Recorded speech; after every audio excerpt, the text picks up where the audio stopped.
warm welcome to Looking Forward with me, Marina Jashi. And me, Victor Rafeev. Hello, everybody. Well, Victor, today what would be interesting to discuss, I think, is the use of special and visual effects in such forms of art as films and also dramatic plays. Because, I was listening as I was preparing to go to the radio. I was listening to a radio program and radio news, I should say. And I heard that one of Russian theaters is going to stage a musical that's going to use 3D effects for the first time, which I think is groundbreaking. And what the company that produced this musical is going to do is they're going to also send it abroad, export, culture, and show this musical in Europe and the West. To see it. Oh, absolutely, me too. And what I wondered about is that how special effects have entered our lives and, in fact, permeated pretty much everything, all forms of art nowadays. You go to an art gallery, for example, and they have a 3D display there of artworks. Or you go to a movie theater and, you can see a movie now in 3D. And now, even on stage, performances are using more and more 3D effects. What do you personally think of such a 3D invasion, or I should say visual effects invasion? Well, it also depends how people use it, right? It always depends, does such film director or theater director have a talent or not? Yes. If you have a talent, you could use everything you want. Well, to me, I have a daughter, as you know, Maya, of 9 years old, and we go rather often to see very lot of American films here, cartoons, and very a lot of special effects there. And I noticed one thing, Marina, that more special effects, less sense. Yeah. The film starts immediately to be more simple. Absolutely. Sometimes even stupid. I'm sorry to say no, that. I would absolutely agree with you here because, it appeals to different senses. It doesn't appeal to your, say, emotions. It appeals to your visual perception, I would say. Because you go to see a cartoon to be impressed with what you see, not maybe the story as such. You forget the story very quickly. Not to see a character or to understand, but just to see some kind of visual effects. Exactly. Animation, what happens there on the screen. You are captivated by that, but the story is not really that moving. See, that's the problem. And I personally try to avoid movies that... Really? You don't like it? Well, I cannot say that I don't like it. I like it, but... I am not a huge fan of 3D technology because, my eyes get tired being in those, glasses, special glasses you have to wear. That's one thing. Another thing is, I go to the movies to appreciate the story, to be moved by the plot, the characters, how actors play. And these things for me are important, but not the visual side of things. I mean, the visual side of things, yes, true, is an important component, but not the most important component. But, earlier we caught up with Florian Gallinger, who's one of the founders and visual effects supervisor at Rise Visual Effects Studio in Berlin. And here's what he thinks about visual effects and why we actually need them. Let's take a listen. You need visual effects to make some things more economic than they would be to shoot in real life. For example, if you were to shoot a movie about dinosaurs, then of course you could start funding genetically cloning research and try to genetically engineer real dinosaurs. But that would probably cost you $1 billion or probably a couple of $1 billion in order to get the dinosaur made. What we do is, in that sense, a way of making things a reality on film that you couldn't afford otherwise.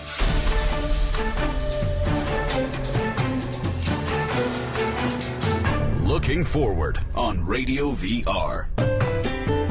So that's an interesting point of view there. I mean, visual effects do save a lot of time. And money. And money. Well, here I would argue because they are expensive too. Some visual effects are expensive to create. On the one hand, it may seem that they're not expensive because what you need to do is just a computer screen and a special program. When I was listening to this special guy of our program, I thought that the cinema already started with special effects. Cinema itself is special effect. True. And that's why when you continue to use it, then you understand that probably you need more and more special effects in this big one special effect. But I do not think so. I think that development of cinema is good when you go deeper, but not start to be too brilliant. That's true. In fact, I mean, cinema is such an art form that combines so many different aspects of creation, yeah? Visual, of course, side of things, then dramatic, actors, the storyline. So all of this are the ingredients. Do we have another opinions in our program? We do have another opinion. In fact, that is Eamon Butler, who's animation director at Cinesite VFX Limited. He's a digital and visual effects post-production facility in London and one of the largest companies in Europe. Now, let's take a listen to what he had to say about visual effects and actually how they affect the language of the cinema, if they do in any way. It's very distracting for filmmakers nowadays to have all of these incredible visual effects tools at their disposal. And I think they can often be used in a way to almost to replace a good story rather than augmenting story or helping to tell that story in a clearer way. I think all you have to do is look at the big movies every summer and see that, you know, the majority of blockbuster films now are predominantly visual effects driven films. And I think the tendency during the summer season is to make films that are more about spectacle than they are about content. I like this opinion. It's almost my opinion. Yeah, I was going to say that because this is true in many ways. Effects are used to impress the audience visually, but there's nothing left emotionally. And I think this is the problem with modern day production of films and 3D effects especially. But nonetheless, people watch these films. They're very popular. They're blockbusters, and they generate a lot of income. Surprisingly, or not, people watch them. Then they will carry on watching them too. They're shocking sometimes, and that's why they're very special in the effects. But what about you, Victor? Do you like watching blockbuster movies? It depends. Sometimes when I'm very tired, I like to see them. I watch them and I just enter a different world. I think world aside from my personal world, and I like it. I like to see with my daughter with children's little dramas in the cinema and so on. But to say seriously, I would say I would prefer very simple and deep films. Classical and modern, postmodern and sentimental, but when it's very well done, good actors and good film director. That's all. Yeah, I think those are great components and ingredients to make a successful film.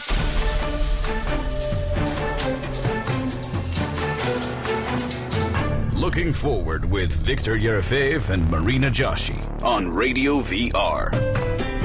You know, the other day I had a conversation with a friend of mine, and we were talking about movies. We were talking about what makes movies interesting, what makes them go down in history. And I think that modern-day blockbusters with 3D effects did not have a chance to leave their mark in the history of the cinema. What do you think? We have to wait. Well, yes. Because nobody knows.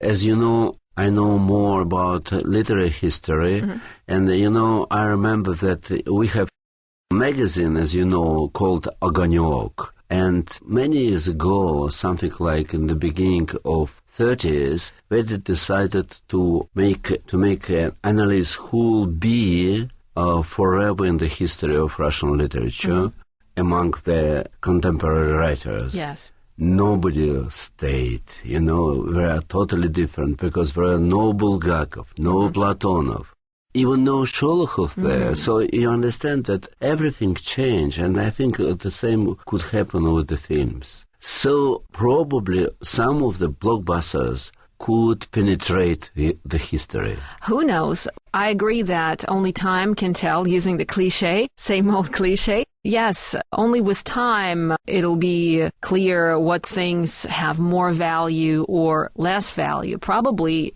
true. But nonetheless, you know, look at the old Hollywood classics or the new wave French movies and Neorealismo Italiano. All of these films still hold a lot of, you know, realistic and human values. And human values for us. Why? They don't have special effects. No, because, in these films, you can see the heart of the actor and the heart of the film director. And then you understand that they're very sincere, really. And that's why we like them, because they talk to us. The special effects, they don't talk to us. They talk to our mentality in a very crazy way, because sometimes we want it, but we don't have a lot from that. Right. And does that mean that the audience's values change? Of course. But still, I believe that it's nothing terrible that there are different audiences. Some people love it, some people do not love it, and I believe that it's very good when we are different. And that's why we need different films and different special effects. Yeah.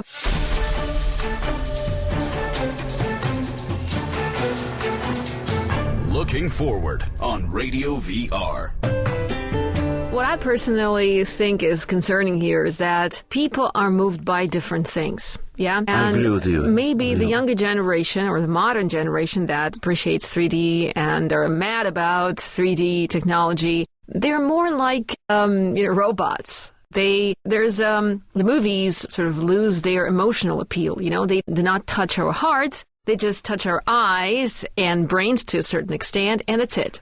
And they leave out the emotional factor. What do you think? I do not agree, because I think every generation believes that this is the last smart generation, and after it will be catastrophe. Yeah. No, I don't think so. Well, what's interesting to see is how technology develops, of course, in the future, and what new special effects will be created. This is really interesting. Yeah, how they will revolutionize the ways we see films and, in fact, cinematography in general. Yeah, what sort of films will be appreciated and watched in the future. And, before we say goodbye to our listeners, here's what Florian Gellinger had to say about his attitude towards visual effects and what sort of future they will have. Let's take a listen. The appeal of a movie should be already present without visual effects actually being so present. As a foundation of what we do, we always see the script as the solid foundation. If your script contains spectacular scenes that are supposed to sell your movie, of course, that's something that we can help with. But I think the appeal of movies has to be the story first and foremost. And if the story contains images that are not doable any other way, then of course we are the ones who can help with that. I really love visual effects when they stand alone and they're very, very well designed, but still the movie needs a very strong story. So I love art house movies. I watch lots of movies without any visual effects at all, but at the same time, if there's a really, really well done spectacle with a very strong visual effect and very well designed, then I just love watching that as well. Well, you see, Victor, no matter whether you love special effects or not, the future belongs to films that have a moving story. Yes, indeed. Well, it's like technology that gets better and better with time. Maybe special effects will be better and better with time as well, and they will start to be more emotional and more human. Indeed, that remains to be seen. For now, though, there are a lot of experiments. A lot of interesting things entering cinematography. This combination of technology and art and drama, all are intertwined. And the emotions, of course. Of course, yes, because that's the main message. I mean, we go to movies, we go to the theater to be moved, yeah? Not just to appreciate things visually, although that is, of course, a very important component. But, it's important to carry something away and remember that and, have an effect on your life. All right. Well, Victor, unfortunately, our time is out and we'll have to say bye now to our listeners. Bye-bye, everybody. See you next time.